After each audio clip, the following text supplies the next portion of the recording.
magical land just down the road. There were 7 dwarves collecting their coal, until one day they were counting up all their coal and things just didn't add up.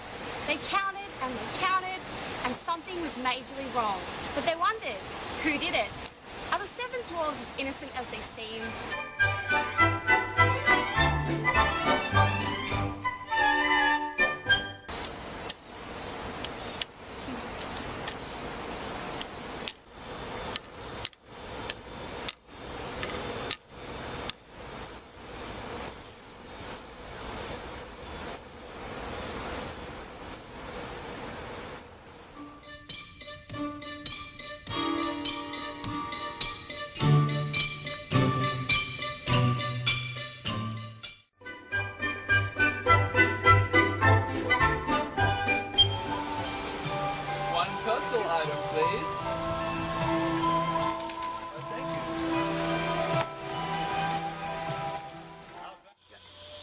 How's that going to help us with the business? I don't know.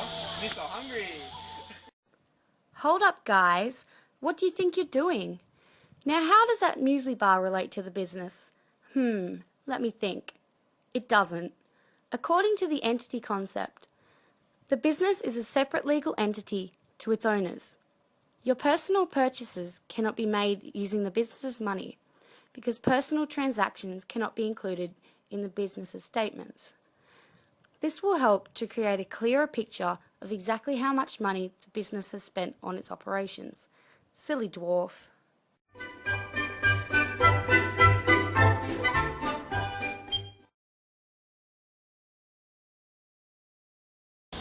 been looking at our accounts and this transaction didn't happen in this period. Why is it under this account? Don't worry about it, it's just how we adjust our entries. Oh really? Don't worry about it? Breaking the rules again, I see. This cannot be overlooked. According to the accounting period concept, the life of a business is broken into equal periods decided upon by the business. Most commonly, it is divided into financial years, but can also be periods or months. The business can only record transactions from within the specific period. This allows financial information from different periods to be compared accurately. So dwarves, this transaction must not be included in the accounts.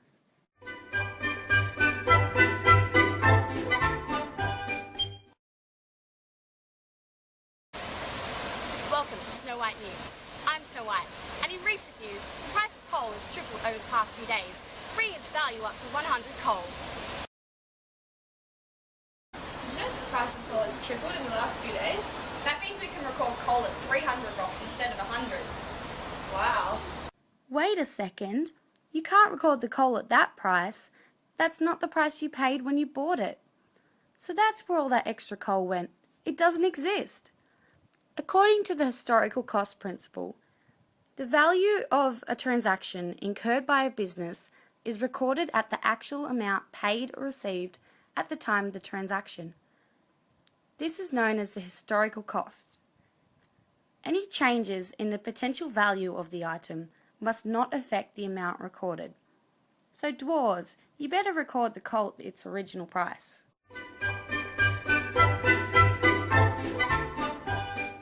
Hey Mr. Accountant, we hired this coal mining explorer over a year ago. Why is he still listed as an expense on the balance sheet? Because he hasn't found anything yet. Well, shouldn't he be listed as an asset? Not until he finds coal. That's a great question to ask. Accountants do have a choice in whether they record an item as an expense or to capitalise it. This coal mining explorer that you have hired doesn't seem to be helping generate revenue because he hasn't found anything yet, but he may in the future. According to the matching principle, inputs and outputs of a business are related. Classification depends on whether the item provides immediate or long-lasting benefits. Expenditure is classified as an expense if it stops contributing to revenue within the year. Expenditure is classified as an asset if it raises revenue during and after the current period. So this judgment is up to you.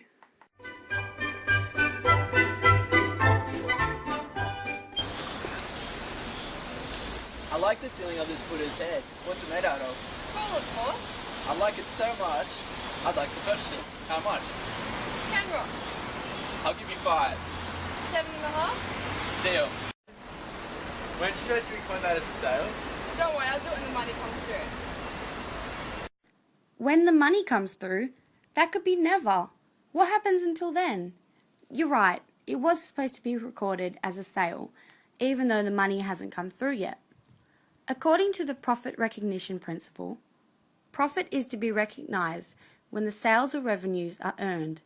This usually means when goods or services are sold. In some cases, cash can be received at a later date after the sale has been made. In this case, the transaction is recorded into an accrued revenue account till the money comes through.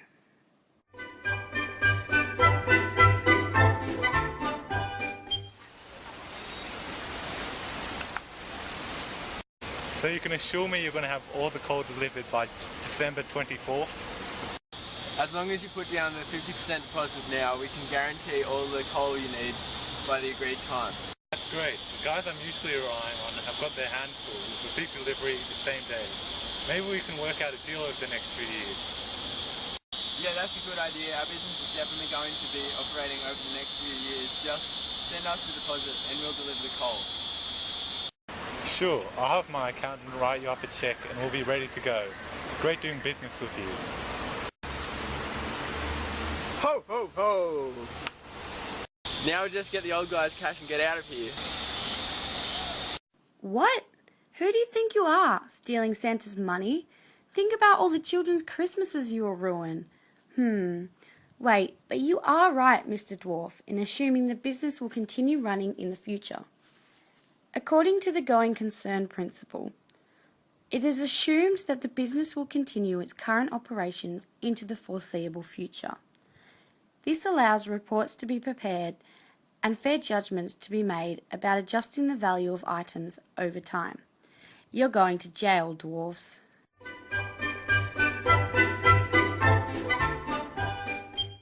Okay, Mr. Accountant, I want you to make sure that we make 100 million coals over the next financial year. Okay. Because of the GCC. What, you mean the global coal crisis? Yes, we only made this much coal. Are you serious? Maybe I should have focused more on losses and profits. Yes, you should have had more of a conservative view. You said it, Mr. Dwarf Accountant. He definitely should have had a more conservative view. He was over-exaggerating the amount of coal he thinks he will earn. This was nowhere near the total amount of coal the business is actually going to make that year. According to the conservative view principle, sometimes business owners like to overstate how much profit the business makes. This may not be a true account. Business must record items at their lowest cost possible to create a fair value. This will report a lower asset amount on the balance sheet and a lower net income on the income statement, but it will also reflect the business more realistically. So you've seen how the 7 accounting principles can be broken, so don't be a dwarf and follow the rules. Hi-ho, hi-ho, it's home from work we go.